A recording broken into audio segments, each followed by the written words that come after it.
গৃহশিক্ষক YouTube চ্যানেলে সকল ছাত্রছাত্রীদের জানাই শুভকামনা। আজ আমরা এই ক্লাসে মাধ্যমিক ইতিহাসের ৬ নম্বর অধ্যায় থেকে তোমাদের স্কুলের পরীক্ষার জন্য এবং টেস্ট ও মাধ্যমিকের জন্য এটা তোমাদের কাজে লাগবে একটি গুরুত্বপূর্ণ ৮ নম্বরের প্রশ্নের উত্তর নিয়ে আলোচনা করব। এই প্রশ্নের উত্তরটা তোমরা খুব ভালোভাবে পরীক্ষার জন্য অবশ্যই তৈরি করবে। এটা মাধ্যমিকে 2018 এসেছিল। 19 শতকে ভারতে ঔপনিবেশিক বিরোধী আন্দোলনে বামপন্থীদের ভূমিকা আলোচনা করো। এটা খুব ভালোভাবে তোমরা তৈরি করে যাবে। এটা পরীক্ষা ৮ নম্বরে আসার সম্ভাবনা খুব বেশি, ঠিক আছে? তাহলে এই যে ৮ নম্বরের প্রশ্ন, এগুলো কিন্তু আমাদের ১৫ থেকে ১৬টা বাক্যে উত্তর লিখতে হয়। এটা তোমরা অনেকেই জানো, ঠিক আছে? তাও এটা আমরা আরও একবার মনে করিয়ে দিচ্ছি, কেননা খুব বেশি লেখার কোনো প্রয়োজন হয় না, ঠিক আছে? ১৫-১৬টা বাক্য এবং তার সাথে কিছু পয়েন্ট যদি তোমরা ঠিকভাবে গুছিয়ে লিখতে পারো, তাহলেই কিন্তু উত্তরটা তোমাদের লেখা হয়ে যাবে, ঠিক আছে? তাহলে এখানে তোমাদের প্রথম যে পয়েন্ট লিখতে হবে সেটা লিখবে তোমরা ভূমিকা, ঠিক আছে? তাহলে ভূমিকাটা কীভাবে লেখা যেতে পারে? ভূমিকাটা লিখতে হবে যেভাবে, সেটা হচ্ছে যে ভারতে যখন কমিউনিস্ট পার্টি তৈরি হয়েছিল বা বামপন্থী যারা ছিল, তারা এই ভারতের কৃষক আর শ্রমিকদের নিয়ে কিন্তু অনেক কিছু ভেবেছিল, ঠিক আছে? এবং তাদের কথা কিন্তু তারাই বেশি গুরুত্ব দিয়েছিল এবং সেই মতো করেই তারা তাদের এই মধ্যে তারা একটা পার্টি তৈরি করেছিল বা তারা এদের নিয়ে আন্দোলনটা করেছিল। এই আন্দোলনটাই এবং এই আন্দোলনকে তারা জাতীয় আন্দোলনের সঙ্গে সামিল করার চেষ্টা করেছিল। তাহলে তারা তাদের এই আন্দোলনগুলো মানে তারা ইংরেজদের যে আন্দোলন, মানে ভারতের স্বাধীনতার জন্য যে আন্দোলন, সেখানে তারা এই কৃষক আর শ্রমিকদেরকে যুক্ত করে দেওয়ার একটা চেষ্টা করেছিল বা কৃষক আর শ্রমিকরা যাতে ভারতের স্বাধীনতা আন্দোলনের সাথে জড়িয়ে যেতে পারে বা অংশ নিতে পারে, তারা এই কাজটা তারা কিন্তু করেছিল, ঠিক আছে? সেই রকমই কিছু গুরুত্বপূর্ণ ঘটনা এখানে তোমাদের লিখতে হবে, ঠিক আছে? ভূমিকা লেখার পর যে পয়েন্টটা লিখবে সেটা হচ্ছে যে সাইমন কমিশন বিরোধী আন্দোলন। তাহলে এই যে বামপন্থীরা, এরা কিন্তু সাইমন কমিশন বিরোধী আন্দোলনে এরা কিন্তু যোগদান করেছিল।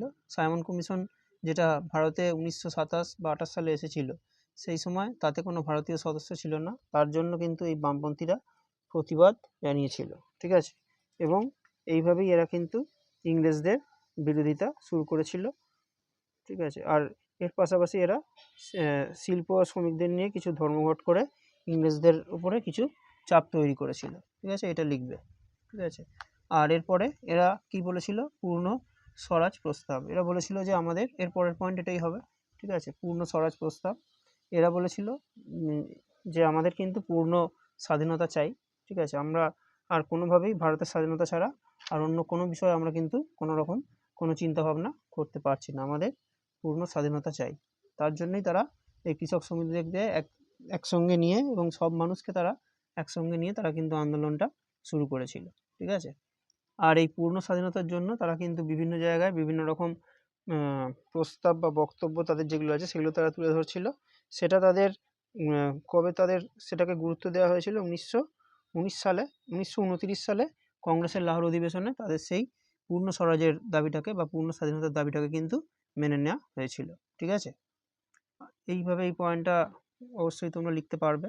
আর এর পরের পয়েন্ট যেটা, সেটা হচ্ছে যে মিরাট ষড়যন্ত্র মামলা। তাহলে এটা কি? এটা আমরা ২ নম্বরের প্রশ্ন হিসাবে করেছিলাম। এবার এখানে একটা পয়েন্ট হিসাবে লিখতে হবে। তাহলে যারা ওটা জানো তারা কিন্তু এটা খুব সহজেই লিখতে পারবে, ঠিক আছে? তাহলে এটা কত সালে হয়েছিল? এটা হয়েছিল 1929 সালে এটা হয়েছিল। 1929 সালে কি হয়েছিল? 1929 সালে ইংরেজরা এই যারা এখানে আমাদের বিভিন্ন যে ওই কৃষক আর শ্রমিকদেরকে যারা সাহায্য করছিল, সেসব কমিউনিস্ট নেতা যারা ছিল, তাদেরকে তারা জোর করে একটা মামলা তাদের নামে শুরু করেছিল, ঠিক আছে? এবং সেখানে প্রায় ৩৩ জন কমিউনিস্ট নেতা যারা ছিল তাদেরকে কিন্তু ইংরেজরা ধরেও নিয়ে গিয়েছিল বা গ্রেপ্তার করেছিল, ঠিক আছে? এটাই হচ্ছে যে মিরাট ষড়যন্ত্র মামলা। তাদেরকে একবার মানে একটা মিরাট ষড়যন্ত্র নামে একটা কেসে তাদেরকে ফাঁসিয়ে দিয়েছিল, ঠিক আছে? এখানে বেশ কয়েকজনকে পুলিশ ধরেছিল। তাদের মধ্যে কারা ছিল?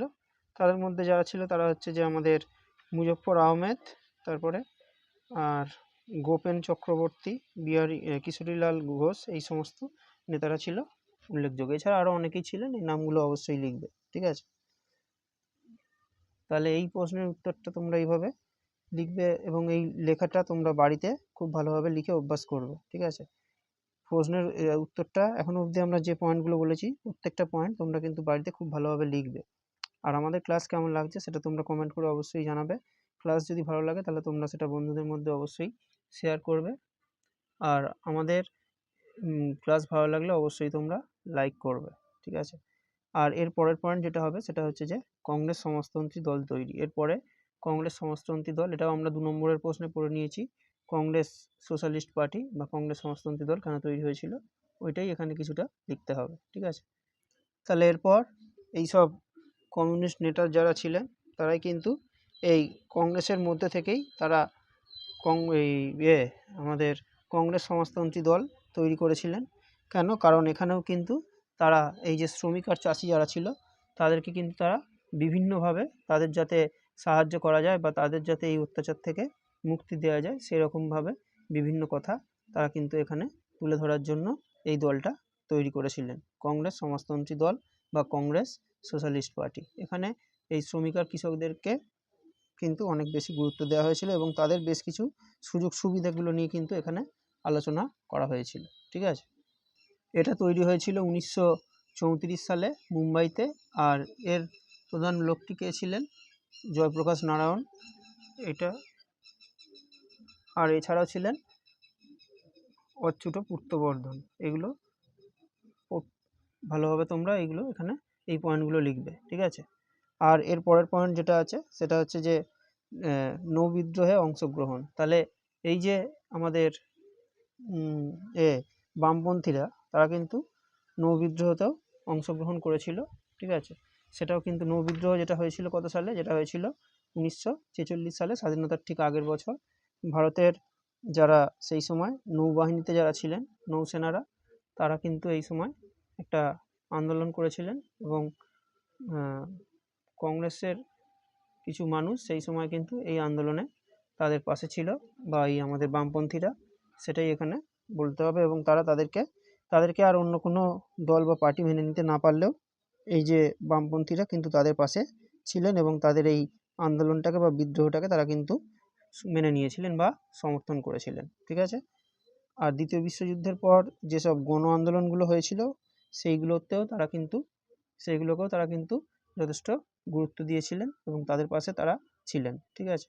যেমন তেলেঙ্গানা আন্দোলন বা তেভাগা আন্দোলনে এই কমিউনিস্ট বা বামপন্থীদের বিশেষভাবে যোগদান করতে দেখা গিয়েছিল বা পরিচালনা করেছিলেন তারাই আন্দোলনগুলো, তারাই কিন্তু পরিচালনা করেছিলেন, ঠিক আছে?